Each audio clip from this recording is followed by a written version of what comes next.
Hello everyone. तो अब हम कवर करेंगे C intern income tax case based scenario number 2। ठीक है। तो जैसे कि हमारी अप्रोच रहती है, पहले हम पढ़ते हैं क्वेश्चन। अब जैसे इसमें क्या क्वेश्चन है, compute the amount of export turnover and total turnover for the purpose of computing deduction under section 10 double है। तो मुझे आइडिया लगा कि इस बार इसका फोकस रहने वाला है 10 डबल है। ठीक। तो अब इसको ध्यान रखते हुए पढ़ना स्टार्ट करते हैं।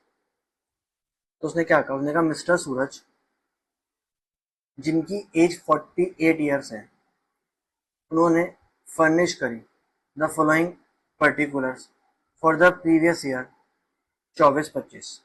ठीक है। In respect of A industrial undertaking established in special economic zone in March 18, it began manufacturing in April 2018। Total sales है इसकी 85 लाख की। इसमें से एक्सपोर्ट सेल्स है 45 लाख की, डोमेस्टिक सेल्स हैं 40 लाख की। तो देखो, इस 85 लाख में दो हिस्से हैं, एक्सपोर्ट सेल इतनी और डोमेस्टिक वाली इतनी। प्रॉफिट है इस अब अंडरटेकिंग के 20 लाख की। ठीक है सर। और क्या दिया, एक्सपोर्ट सेल्स जो ये दी है 24-25 की, इसमें फ्रेट एंड इंश्योरेंस है 5 लाख की। ठीक है।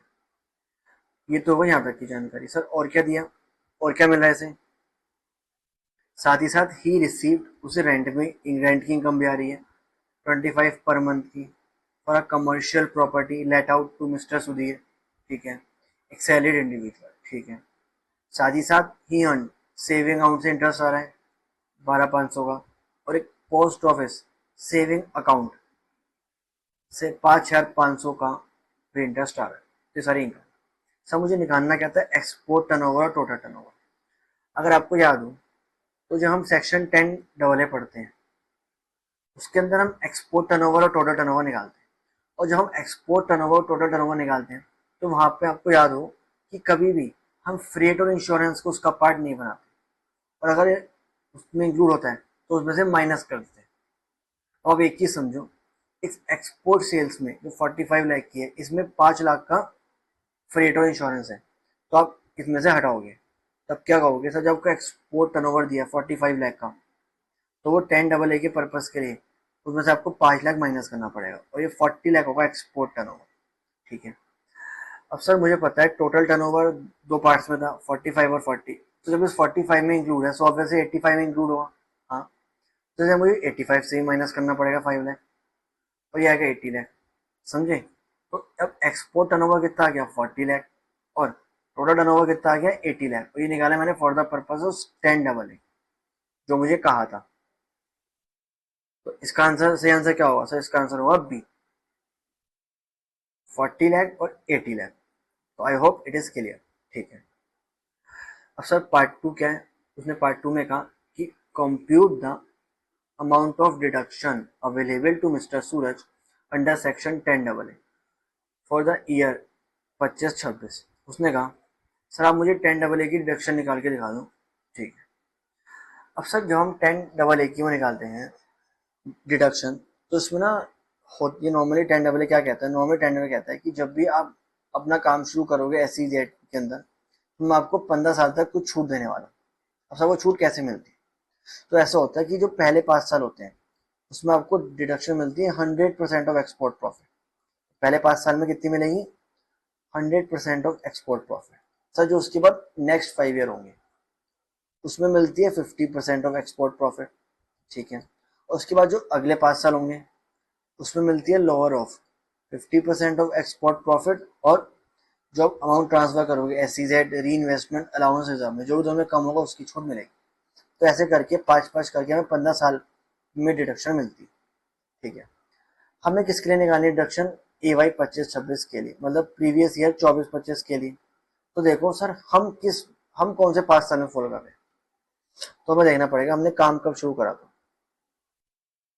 तो देखो यहाँ पे लिखा है कि हमने मैन्युफैक्चरिंग चालू कब करी थी, अप्रैल 18 में, मतलब 18-19 हमारा पहला साल होने वाला।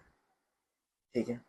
तो इसके बेस पे सर हमने क्या कहा कि सर 18-19 हमारा पहला साल हो गया, ऐसे 19-20 ऐसे हमने 5 साल वर्क कर लिए, ठीक है।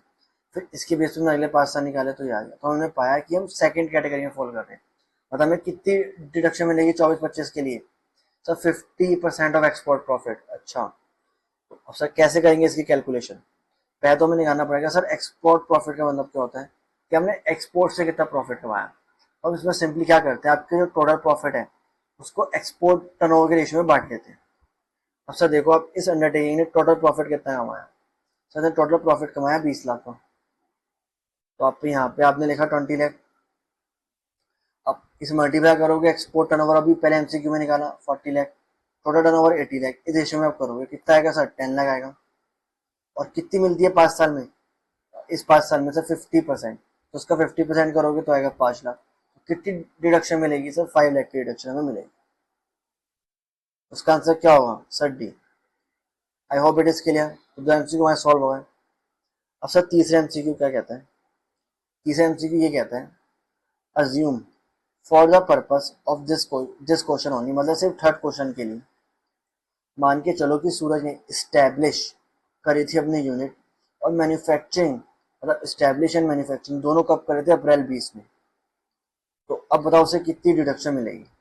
तो अगर आपको 10 डबल याद आ रहा हो तो सर वहां पे डेट की भी कंडीशन थी। सर डेट की कंडीशन क्या थी, कि आपको यूनिट सेटअप तो करनी पड़ेगी मार्च 20 तक, 31 मार्च 20 तक, और मैन्युफैक्चरिंग चालू करनी पड़ेगी 31 मार्च 21 तक।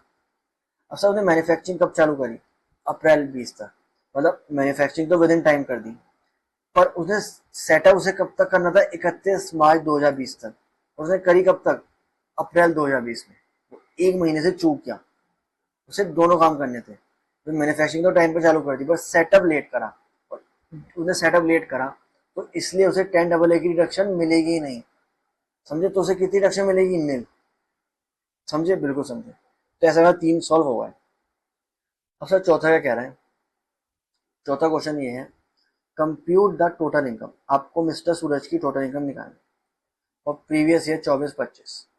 अगर वो शिफ्ट आउट करता है डिफॉल्ट स्कीम से। सर डिफॉल्ट स्कीम से मतलब जो हमें पता है कि 24-25 के लिए डिफॉल्ट स्कीम कौन सी है? न्यू वाली 115 बीएससी वाली।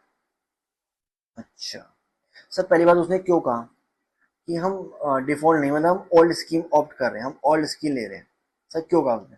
देखो उसने इसलिए कहा क्योंकि अगर वो ये लाइन नहीं कहता, या वो कहता है कि हम तो नई वाली स्कीम लेंगे, तो ना यहाँ पे 10 डबल ए का कोई गेम बचता ही नहीं। क्यों? क्योंकि मुझे पता है कि 10 डबल ए की डिडक्शन सिर्फ ओल्ड रिजीम में मिलती है, न्यू में तो मिलती ही नहीं। तो अगर वो न्यू कह देता तो यहाँ ना 10 डबल ए का हम उसे इग्नोर करते, तो इसलिए ये फोर्थ एमसीक्यू बेकार हो जाता। इसलिए उसने कहा कि हम शिफ्ट आउट कर रहे हैं। देखो शिफ्ट आउट मतलब बाहर जा रहे हैं डिफॉल्ट स्कीम से, मतलब हम न्यू रिजीम ऑप नहीं कर रहे हैं, हम ओल्ड वाली पे ले रहे हैं, और ओल्ड वाली पे ले रहे हैं मतलब हमें सारी डिडक्शन मिलेंगी इंक्लूडिंग 10 डबल। अब इसको ध्यान रखते हुए इसकी टोटल इनकम निकालते हैं। तो देखो इसको क्या क्या इनकम आ रही है? सर हमने अभी पढ़ा था, एक तो से हाउस प्रॉपर्टी की इनकम आ रही है। सर कितनी आ रही है? देखो, ही receive rent of 25,000 per month. तो एक तो उसकी टोटल इनकम कितनी आ गई सर? 25 पर मंथ, तो इंटू 12 करा 3 लाख आ गया। मुझे पता है स्टैंडर्ड डिडक्शन मुझे 30% माइनस करा, तो इसको रेंट से इनकम आ गई, हाउस प्रॉपर्टी की इनकम आ गई, ठीक है। सर पीजीबी की इनकम अभी निकाली 20 लाख, ठीक है।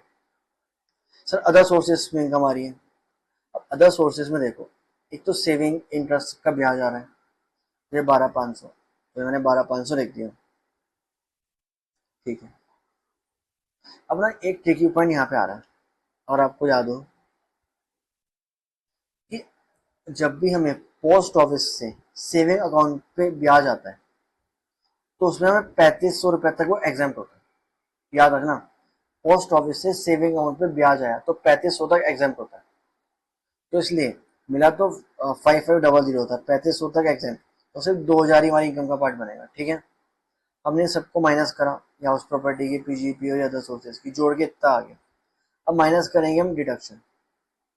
एक चीज और, जो हमें 10 डबल ए में डिडक्शन मिलती है, तो इसलिए आप उससे ग्रॉस टोटल इनकम निकाल के यहाँ से माइनस करना, ऊपर माइनस मत कर देना, ऐसे करके, ठीक है। और अभी हमने कैलकुलेट करा कि सर कितना आएगा? 5 लाख आएगा डिडक्शन, ठीक है। तो 5 लाख माइनस होगा।